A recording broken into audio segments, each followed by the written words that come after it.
I think that's incredibly important because the whole world began to understand that that Davos crowd that was pitching cooperation with Beijing was fundamentally wrong.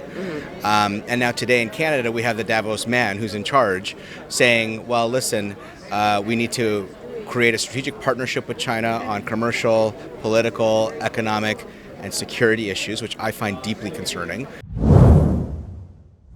Prime Minister Carney had gone to Beijing and then Davos to deliver a speech about essentially American rupture. He didn't say the word American, but he said rupture.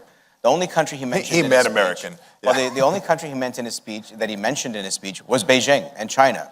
He has gone on a full tilt campaign to deeply partner with Beijing. He has not provided Taiwan air flight access to Canada, but he sped a deal forward for a Chinese air company. History does come back around.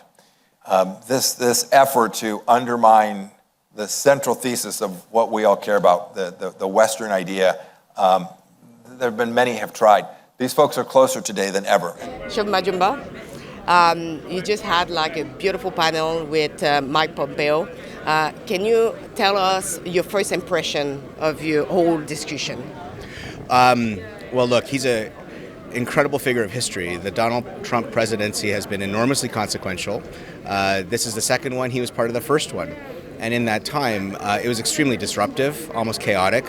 Many paradigms and taboos were addressed directly. And it was a really good opportunity for me to be able to go and explore those questions with depth and understand some of the thinking behind it and what it means for Canada, for North America, and for the world today.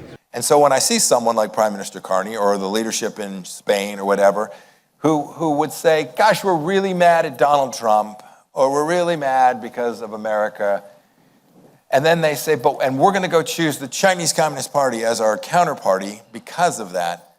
That is, I try to be kind. Hang on, I can't. Misguided. I'll try to be kind. It's misguided. Thank you.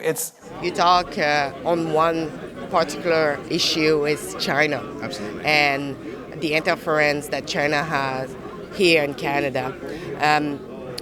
Should we actually listen more of what he said, because he actually warned us about Chinese interference? And do you think Mark Carney is doing enough regarding that? Well, it was in that first Trump administration that a bipartisan consensus was accomplished across America on the threat that China was.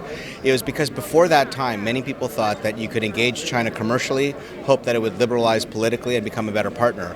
But in that same time, it was real that China had actually been buying out our academic life, buying out our student life, buying out our businesses, creating leverage for control and dominance. When that administration accomplished that realization, it endured through President Biden and has continued under President Trump #2. I think that's incredibly important because the whole world began to understand that that Davos crowd that was pitching cooperation with Beijing was fundamentally wrong. And now today in Canada, we have the Davos man who's in charge saying, well, listen, we need to create a strategic partnership with China on commercial, political, economic, and security issues, which I find deeply concerning. The decisions this government has made to prioritize Beijing over Canada and our traditional allies and partnerships, where we should be focusing on ironing out trade disputes for long-term prosperity, is deeply distressing. So I think that Secretary Pompeo, I think, offered real wisdom, not just as having been a former Secretary of State, but as a former Director of Central Intelligence. This is a man who sat at one of the most consequential intelligence organizations the world has ever seen. And even the story that he shared about how pervasive China had been in their consulate in Houston, as one of the biggest intelligence takedowns in American history, has to make you believe that we have serious problems in Canada. We know that from our own security agencies. We have serious problems in Canada, and Carney Liberal government is not taking it seriously at all.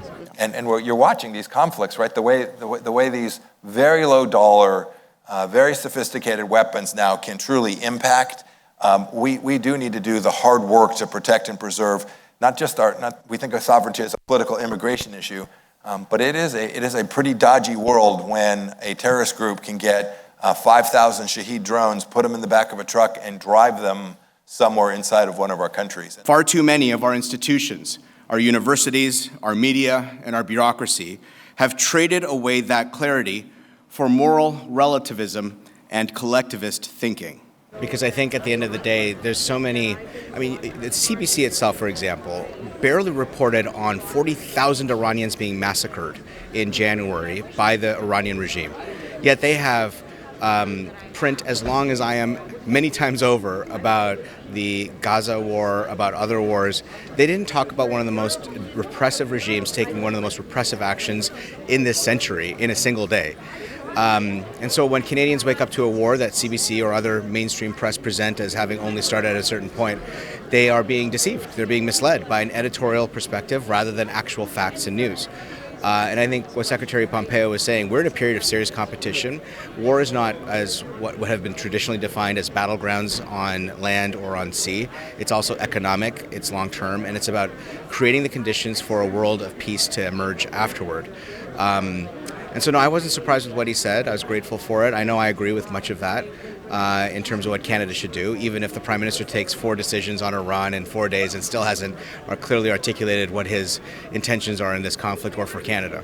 Yeah, Mark Carney, I've actually flip-flopped multiple times about the war in Iran. Yeah. How do you understand the fact that he flip-flopped as much as that? I understand that he does not know his mind when it comes to these defining issues. Even if on the debate stage he once said that China is the greatest threat, he has not taken a single solitary decision to prove that and to protect Canadians. And so I'm deeply concerned about it. He has to be challenged and hopefully persuaded to correct course. But I'm much less worried about Taiwan than I am about Denver, Colorado, or Los Angeles, or Phoenix, or Ottawa, or Toronto. The Chinese Communist Party is hard at work inside the gates here, right where we're sitting today. I'll bet, can't see very much out there, but I will bet you that there are Chinese Communist Party affiliated people in this room today.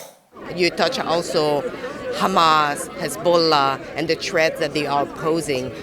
Here in Canada, we still have IRGC members living in Canada, as well as Hamas-linked members. How come the Mark Carney government then still nothing regarding that? It's beyond any ability for us to fully understand how, knowing that there are hundreds of IRGC officials in this country, that only one has been deported in all this time. Even after we've been putting significant pressure on Minister Gary Anandasangri, on Mark Carney and others to deport IRGC officials, they're not doing it. They're slaves to process. They're not determined to get the job done, and it's either incompetence or it's by design. But whatever it is, it's unacceptable. And quickly, about shutting down the video during the committee, do you have any concern to see that happening here in Canada, that now the Liberals are asking just to shut down video? Of course I do. I mean, committee work is parliamentary work. It's part of our democratic life. The public has a right to observe that as much as they have the right to observe what's happening in Parliament. Not having the opportunity to scrutinize what politicians are doing on their behalf in shaping the laws that come before Parliament is egregious. I understand sometimes you have to close the doors so you can talk committee business, budgets, and figure out kind of what the agendas will be. But to do so in such a way to deny Canadians the opportunity to hold their government accountable, it's beyond unacceptable. I hope you enjoy our coverage, and if you want to support us, there is one way to do it. It's at rebelfieldreports.com. On this website, you can donate what you can to support your favorite independent media. And as well, don't forget to subscribe and let a comment in the comment section to let us know your thoughts. Thanks for watching.